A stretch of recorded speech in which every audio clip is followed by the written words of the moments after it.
Dipoles for dummies. If you follow the discussion so far, you are now ready to move to advanced class. Here we will determine the impedance of a dipole antenna. The impedance is important because it affects the ability to couple energy into the antenna structure. Interestingly, many antenna books do not bother to calculate this. Referring to the figure, we can see that one of the elements of the antenna impedance will be capacitor. We also know that wire arm of the antenna must have some inductance, and this inductance will be in series with capacitance. If the antenna radiates some energy, will be lost, and this lost energy must be accounted for in our model. The only component that will dissipate power is resistor, so let's add to our model in series with inductor and capacitor. Therefore, the equivalent circuit for a dipole antenna becomes a series RLC network, resistor inductive capacitive network. We call the resistor radiation resistance since it represents the energy that is lost as radiation. Figure shows that the dipole will behave a series resonant RLC circuit. At low frequency, the dipole impedance will be capacitive. At higher frequency, it will be inductive, and on the resonant frequency, it will be resistive. The impedance of the monopole is 1/2 of the dipole. This can be seen studying figure 14. The inductance of resistance will be 1/2 that the dipole, and capacitor will be twice of the dipole. Below the resonant frequency, the input impedance to antenna will be large, more than 1000 ohms, due to the impedance of the capacitor. Above the resonant frequency, the impedance will be also large, more than 1000 ohm, due to the impedance of the inductor. At resonant frequency, however, the impedance will be low, less than 100 ohms, since the inductive reactance will cancel the capacitive reactance, leaving just the radiation resistance. The well-known value for the radiation resistance of a thin half-wavelength dipole is 72 ohm. For a monopole, it will be half of this value. It will be difficult for the common mode voltage, or any other voltage for that matter, to drive much current into the antenna when the input impedance is large. However, it will be easy to push current into antenna at resonance when the impedance is low. Therefore, dipole monopole resonance is important to us with respect to the electromagnetic current. At the resonant frequency, it is much easier to couple energy into the antenna, and it will be therefore a more efficient radiator. As is turned out, the resonant frequency of the dipole is related to its length. Resonance will be occur when antenna length is approximately a 1/2 wavelength, or 1/4 wavelength for monopole. Additional higher frequency resonance will also occur at frequency there are odd number harmonics of the half wavelength resonant frequency, odd numbered harmonics of the quarter wave resonant frequency for monopole. At this frequency, the radiation will be increased because the low impedance of the antenna. Last but not least, let's compare the performance of the dipole and monopole as radiator. For example, Let's say that I measure the field at the point of the space d meters from and the 45-degree angle to the axis of dipole. How will be this compared to the field measured on a similar point away from monopole of the half of the length the carrying of the same current? This answer we can use in theory of image. The easiest way to understand the theory of image is to consider something that we are all familiar with, a mirror. After all, light is electromagnetic energy, similar to we have been discussing except for different frequency and wavelength. If you look into the mirror reflective surface, what do you see? You see yourself. If you move 3 steps back from the mirror, what do you see? Image. It also moves 3 steps back. Therefore, a mirror produces an image of you, and image is located as far behind the mirror as you are in front of the mirror. The same of this happens with the monopole above a reference plane, a reflective surface. It must be very good conductive ground or artificial ground. A reference plane produces an image of the monopole as far below the plane as antenna is above on the plane. Saying slightly different, the field produced at any point in space in the upper hemisphere by conductor perpendicular to the reflective plane is equivalent to the field that would be produced by originally conductor plus a second identical conductor located an equal distance below. The plane as original conductor is above the plane, but without plane present.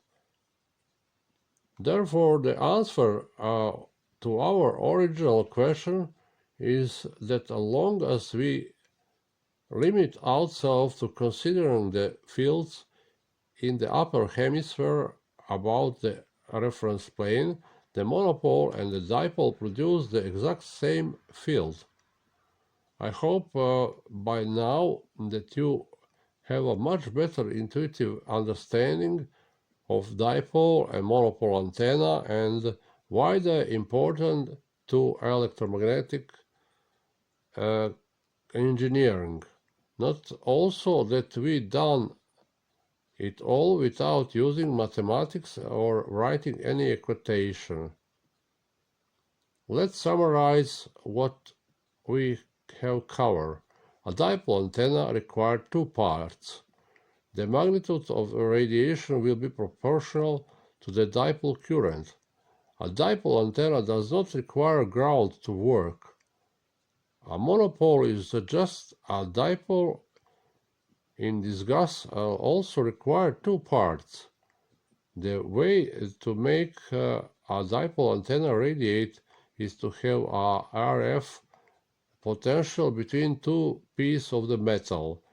The way to prevent radiation is not to have a potential difference between 2 half antenna. The internal circuit reference of the product should be connected to the chassis as close to where external cable terminates as possible. The polarization of antenna represents the orientation of electric field produced by the antenna. The effective height of the antenna is defined as the ratio of the voltage induced into the antenna to the magnitude to the incident electric field. Adding metal capacitance to the end of the dipole or monopole antenna will increase their radiation efficiency. Hertz actually work with this antenna, and the dipole also called Hertzian antenna. PCB should be mounted to close the metal chassis as possible and have it ground connected directly to chassis. A plastic enclosure should include a metal reference plane.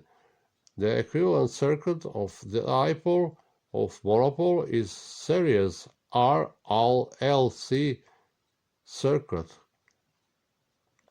At its resonant frequency, it is much easier to couple energy into antenna, and therefore it will be a more efficient radiator at its resonant frequency. Antenna resonance will occur when each arm of antenna is 1/4 wavelength. A multiple resonance will occur that are odd number harmonics of resonant frequency. A monopole antenna and dipole antenna both radiate same field. Antenna can be fed, dipole antenna can be fed theoretically everywhere. In the center, most used, on 1/3, 1/4, actually everywhere, but going to the far end of the antenna and making a real end-fed antenna became a problem, because we say that antenna must have two parts. If you're going on the far end of the dipole antenna, yes, you have theoretically infinite impedance. In reality, everything have finite numbers, so it's impedance between 1000 to 5000 ohm. But what is your another counterpoise? What is something to push out of this? You have no such this.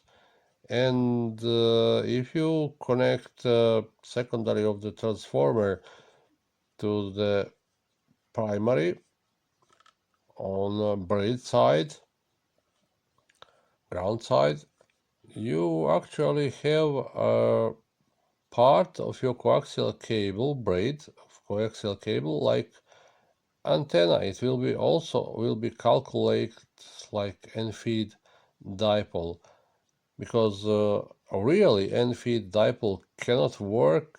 You can't push against nothing. You need something to have another half. It doesn't be exactly half. It can be 1/3, 1/4, or just 5%. But must be something to have a push against something, and to almost half-wave antenna radiate.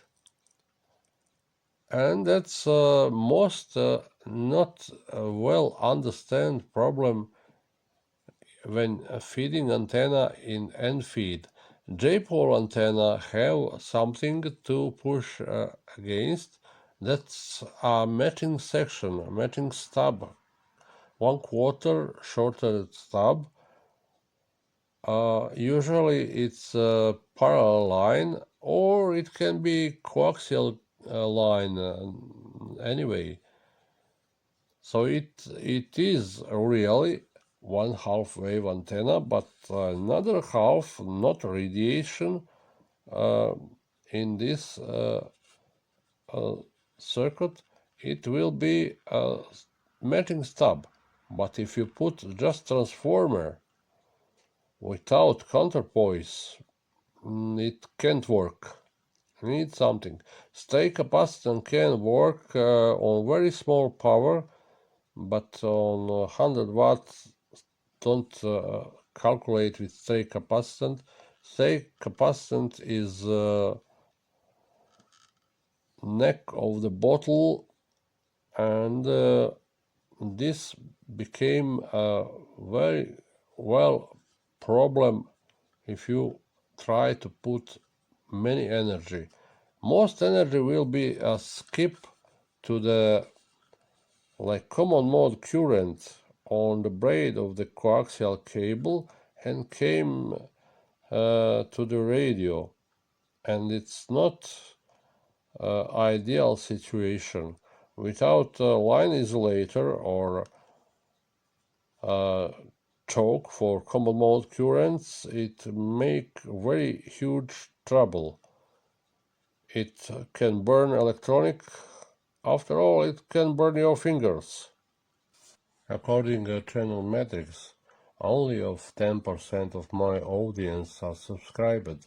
I don't know why other 90% not subscribed. It's only single click, free of charge for you. For you is one click and mean nothing and simple task. For me, it's mean lot of. Make me more reason to continue to make a better video with better technology. Microphone maybe, I have no, but I need it. All this video I make for you, not make for myself.